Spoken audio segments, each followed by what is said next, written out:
Welcome to another episode of Counter Apologetics. Today we're going to be responding to J. Warner Wallace on the problem of divine hiddenness. If you enjoy this content, please subscribe to the channel and leave a thumbs up. Leave a comment down below. I'm curious to hear your thoughts. Subscribing and liking really helps a smaller channel out like this a lot, and I really appreciate it. Let's get on to the video. Responses. These are not meant to be gotcha responses.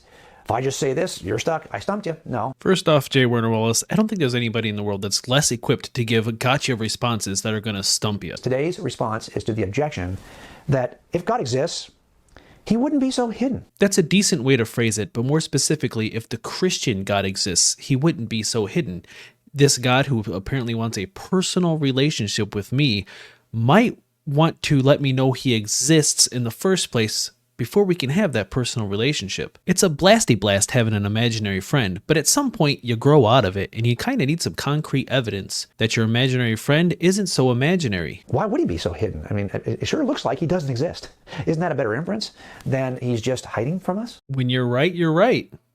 Kudos, J. Warner Wallace. So here's the first way I might respond to this objection. Here we go. Well, I get it. The objection is that he appears to be hidden, and I can't help but agree with that. But if you consider the notion that God might appear hidden for a reason, let me give you an example. Okay.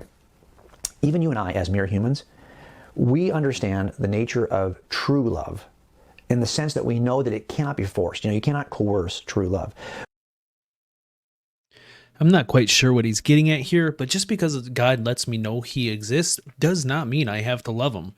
Maybe you've heard of a character in the Bible called Satan. He very well knows that God exists and still rebelled against him of his own free will. The knowledge of God's existence did not stop Satan from rebelling and not loving God so much. We love our kids and we want them to love us back, but if we force them to love us, if somehow that was even possible, I'm not even sure how you would do that, but I suppose you could deny them privileges, you could threaten them in some way. Word of advice, J. Warner Wallace, don't give counter arguments to your own argument while you're making the argument. If the argument that you're trying to make is that God would force us to love him, and then you immediately say you don't even know if that's possible, and you can't even think of ways that God could actually even do this in the first place, that's a defeater for your argument. I'm just saying. But if you even tried to force them to love us, you know that would not be true love. It would just be basically coercion. It would be a disingenuous, coerced response. I think J. Warner Wallace is arguing that God might be an abusive partner. It's better that you don't know he exists, because if you do, he's going to force you to love him. He's going to coerce you to love him. Weird. And you want more than that from your kids. You want them to truly love you. Look, in a similar way, when we give our kids direction, and then we ask them to accept the guidance, right, as a reflection of their love for us, how many times, if you're a parent, have you done that? The problem with that argument is that, as far as I can tell, God hasn't done that one single time.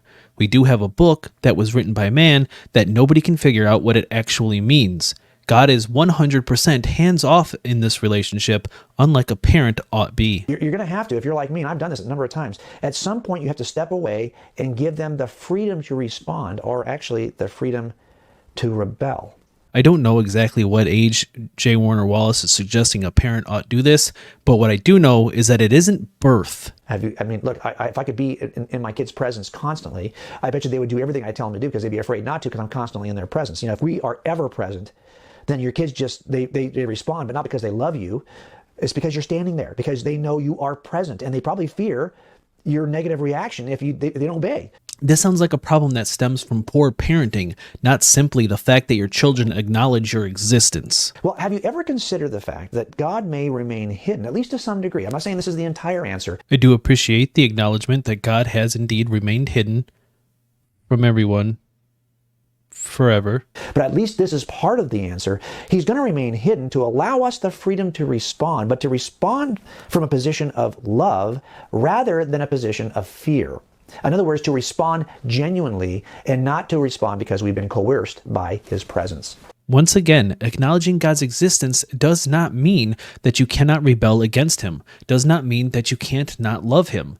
And in fact, I think if you knew for sure God exists, if he showed you that he exists, it would be a more pure form of love, because then you can make an informed decision on whether you want to follow him or not follow him. And on top of that, isn't that what all believers ought do? Love God and follow God, worship God because they want to, not because they fear what God's going to do to them if they don't. At this point, it just kind of seems like a guessing game. And to all these believers who God has personally shown that he exists, did they somehow lose their ability to choose to love God after acknowledging his existence?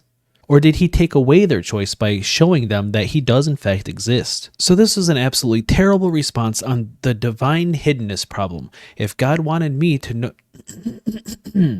So this is another terrible response on the divine hiddenness problem. If your God wants a personal relationship with me, he is going to have to give me some good evidence that he exists. And only then can I make an informed decision on whether or not this is the God that I want to follow.